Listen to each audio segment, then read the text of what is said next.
सबसे पहले पिछले कुछ दिनों में जिन भारतीय नागरिकों की मौत हुई है, खासकर सरहद के पास वाले क्षेत्रों में, मैं अपनी तरफ से, अपनी पार्टी की तरफ से और सभी लोगों की तरफ से उनको बहुत बहुत सांत्वना देना चाहता हूं और अपनी श्रद्धांजलि अर्पित करना चाहता हूं जिन लोगों की मौत पिछले कई दिनों में हुई है। दूसरा, मैं भारतीय सेना, भारतीय वायुसेना, थल सेना, हमारे सैनिकों का, हमारी फौज का जो पराक्रम और शौर्य है, मैं उसको सलाम करना चाहता हूँ। और भारतीय सेना ने एक बार दोबारा दिखाया है कि वो दुनिया की सर्वोच्चतम सेनाओं में से एक है। A professional armed forces that is second to none. The valour, the bravery and the professionalism of the Indian Armed Forces is unprecedented and second to none. पिछले 24 घंटों का जो घटनाक्रम है बहुत तेजी से बदला है और हम सबको बड़ा आश्चर्य हुआ जब सीज फायर की जो घोषणा है वो अमेरिकी राष्ट्रपति ने करी। ये शायद पहली बार हुआ है कि इस प्रकार की सीज फायर की घोषणा सोशल मीडिया के माध्यम से अमेरिका के राष्ट्रपति करते हैं। और जो उन्होंने अपने सोशल पोस्ट पर लिखा है उस पर भी हमको ध्यान देना चाहिए।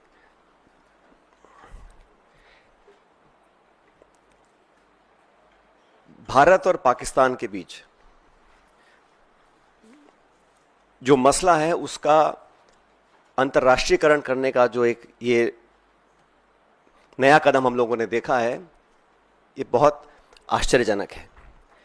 और कांग्रेस पार्टी बहुत लंबे समय से इस मांग को करती आई है कि हम लोगों को पार्लियामेंट का एक विशेष सत्र बुलाना चाहिए।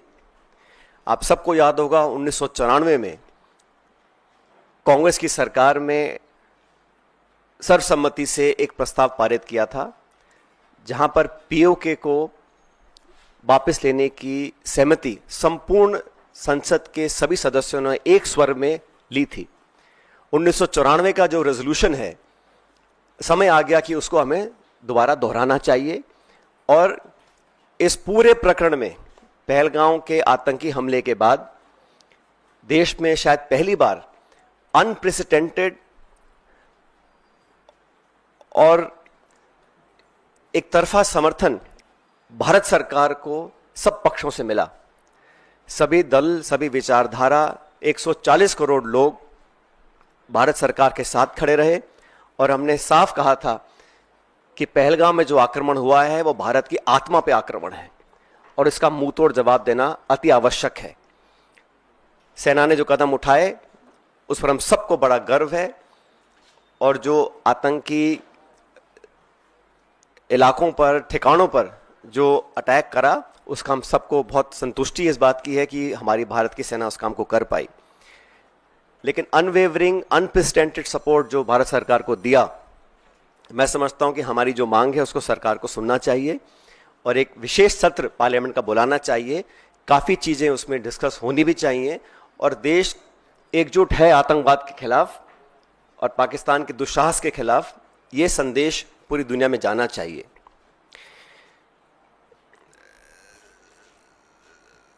साथियों, जब ये घोषणा मीडिया के माध्यम से, और मैं सिर्फ उन बातों को रखना चाहता हूं जो पब्लिक डोमेन में है, काफ़ी कुछ ऐसी बातें हैं जो हम सबको जानकारी में नहीं है लेकिन जो पब्लिक डोमेन में है उसको देखकर लगता है कि बहुत से सवाल खड़े हुए हैं। अमेरिका का 2 दिन पहले कहना कि it is none of our business, उसके बाद secretary of state, vice president, US president सबसे पहले घोषणा करते हैं कि सीज फायर हो रहा है, उसके बाद पाकिस्तान और भारत भी सीज फायर का ऐलान करते हैं। ये जो मीडिएशन है इसको क्या भारत सरकार ने एक्सेप्ट किया है और किन कंडीशंस पे इस प्रकार की घोषणा अमेरिका ने करी है, ये बहुत बड़ा सवाल है। उसमें कश्मीर का जिक्र किया गया है।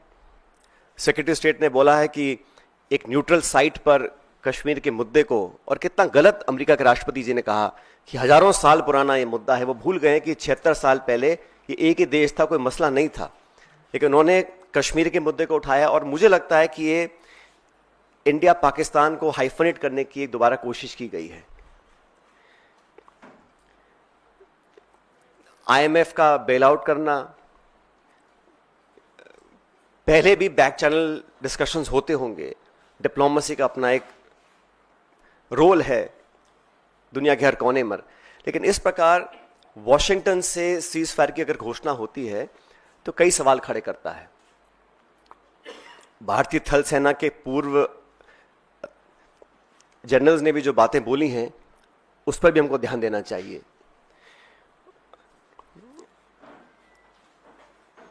मैं मानता हूं कि सीज फायर की घोषणा के बाद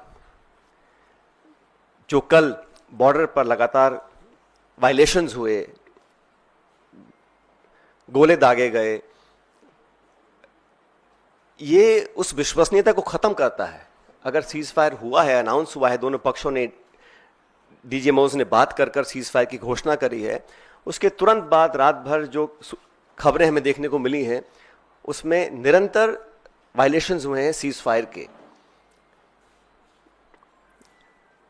इसलिए मैं मानता हूं कि हम लोगों को एक ऑल पार्टी मीटिंग बुलानी चाहिए भारत सरकार को, और जो पिछली 2 मीटिंग्स में नहीं हुआ वो इस बार करना चाहिए। प्रधानमंत्री जी को इस ऑल पार्टी मीटिंग में आना चाहिए और पूरे देश को कॉन्फिडेंस में लेकर, सभी दलों को, क्योंकि सभी दलों ने अपनी विचारधारा को परे रखते हुए समय पर भारत सरकार को संपूर्ण समर्थन दिया था, और जो ऑल पार्टी मीटिंग्स बुलाई गई उसमें प्रधानमंत्री जी नहीं आ पाए थे। तो एक और ऑल पार्टी मीटिंग बुलानी चाहिए जिसमें वो सबको कॉन्फिडेंस मिले, सब पॉलिटिकल पार्टीज को और देश को कॉन्फिडेंस मिले कि सीज फायर हुआ है, किन शर्तों पर हुआ है, और अगर सीज फायर की घोषणा के तुरंत बाद रात भर पाकिस्तान गोलाबारी कर रहा है, सरहद पर मोटर फायर कर रहा है, तो उनकी विश्वसनीयता पर कब तक विश्वास किया जा सकता है, और क्या गारंटीज हैं कि भविष्य में इस प्रकार की घटना को अंजाम नहीं दिया जाएगा। क्योंकि पाकिस्तान की सेना, पाकिस्तान का पॉलिटिकल सेटअप इस देश से बहुत फर्क है, तो वहां पर क्या अश्योरेंसेस हैं, क्या गारंटीज हैं, और क्या विश्वसनीयता बची है कल की ढेर सारी वायलेशंस के बाद, ये एक बहुत बड़ा सवाल है।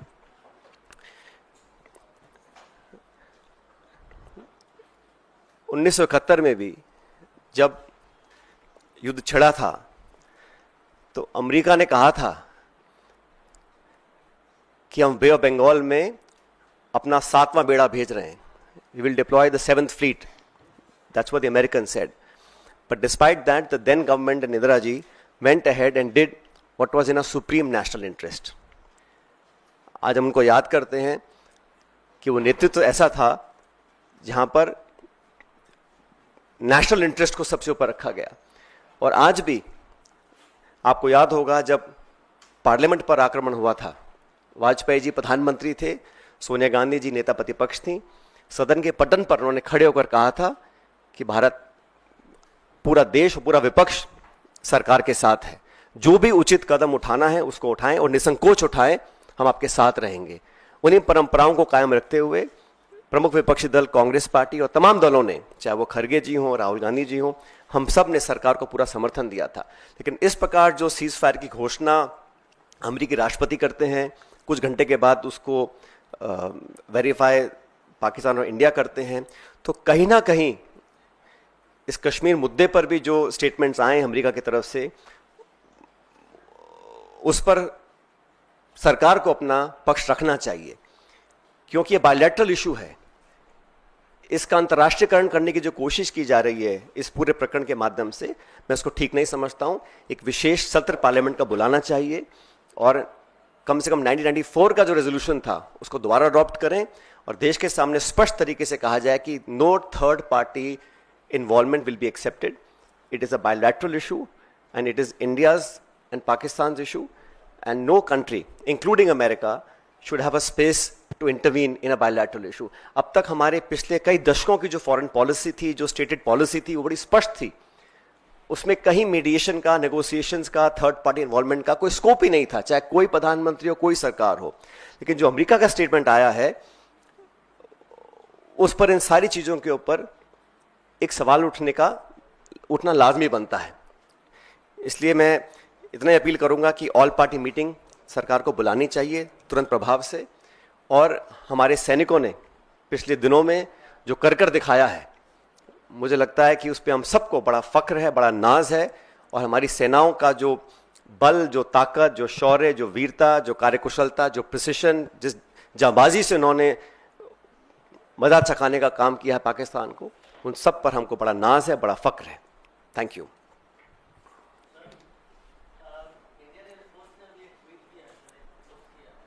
उसमें उन्होंने कहा है कि ऑपरेशन सिंदूर अभी जारी है और जो भी नेशनल ऑब्जेक्टिव था उसको उन्होंने पूरा किया है, लेकिन एक बड़ी बात कही है कि अभी जारी है ऑपरेशन सिंदूर। देखिए, आईएफ का जो सोशल मीडिया पे पोस्ट आया है, मैं उसका पूरा सम्मान करता हूं और मैं नहीं समझता हूं कि हम लोगों को भारतीय वायुसेना के किसी भी स्टेटमेंट या किसी भी स्टैंड पर अपनी टिप्पणी देनी चाहिए। वो अपना काम कर रहे हैं और मैं समझता हूं हम सबको आज अपनी सेना के साथ, अपनी वायुसेना के साथ मजबूती से खड़ा रहना है। जो उचित है, जो ठीक है, वो सेना में इतना दम और इतनी समझ है कि उनको कब क्या करना है।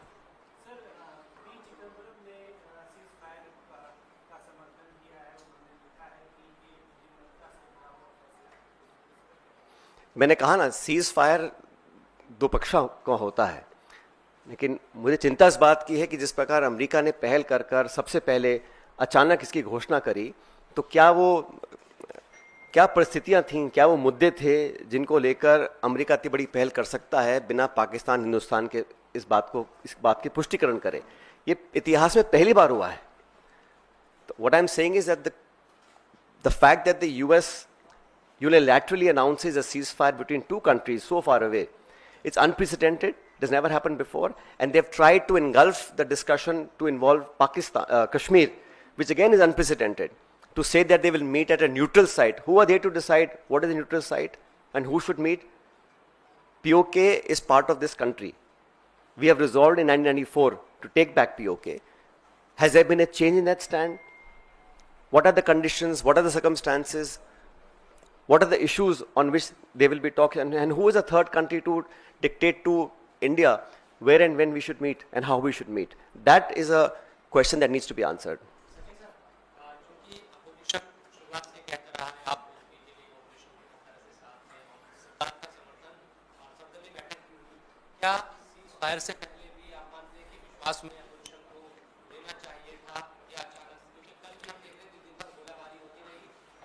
फायरिंग हो रही है, सब चीजें, और शाम 5 बजे आता है।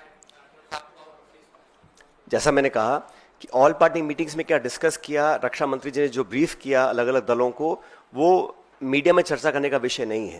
लेकिन मैं इतना कहना चाहता हूं कि हमारी डिमांड शुरू से 22 तारीख को पहली बार ही खड़गे जी और राहुल जी ने कहा था कि हम सरकार के साथ हैं, निसंकोच होकर पाकिस्तान के दांत खट्टे करने का और सबक सिखाने का, आतंकवादी घटनाओं को जड़ से खत्म करने का हमको एक जो प्रण लिया है उसको पूरा करना चाहिए। और पूरा समर्थन कांग्रेस ने दिया, समूचे विपक्ष ने दिया। और मैंने बार बार कहा कि पहली बार कश्मीर में भी जिस प्रकार के जज्बात सामने आए और वहां पे हर मजहब के लोग, हर धर्म के लोग चाहते थे कि ये जो आतंकवादी हमला है, ये आक्रमण है, इसका जवाब देना चाहिए। उन भावनाओं को, देश के समर्थन को, सर्वदलीय समर्थन जो सरकार को मिला, वो अनप्रेसिडेंटेड था। उसके बाद सरकार ने जो कॉन्फिडेंस में लिया, वो ऑल पार्टी मीटिंग्स में डिस्कस जो किया, वो चर्चा का विषय नहीं है। लेकिन हम चाहते हैं कि अब जो घटनाक्रम हुआ है पिछले 24 घंटे में, उसको लेकर सरकार को एक ऑल पार्टी मीटिंग बुलानी चाहिए और प्रधानमंत्री जी को वहां मौजूद होकर पूरे समूचे पॉलिटिकल जो हमारा पार्लियामेंट की पार्टीज हैं उनको कॉन्फ्रेंस में लेना चाहिए। और जो अमेरिका का इन्वॉल्वमेंट, अमेरिका की घोषणा, secretary of state, vice president, US president लगातार घोषणाएं कर रहे हैं, ये पहली बार हुआ है। और ये समझ से परे है कि ये ऐसा क्यों होने दिया गया, क्योंकि हम पर आक्रमण हुआ था। भारत ने कभी भी किसी भी देश पर बेवजह अपनी नजरें नहीं टिकाई हैं। We have never been an aggressor. We are land of Mahatma Gandhi. We want peace everywhere, worldwide. But when people are encroaching, they don't want us to progress.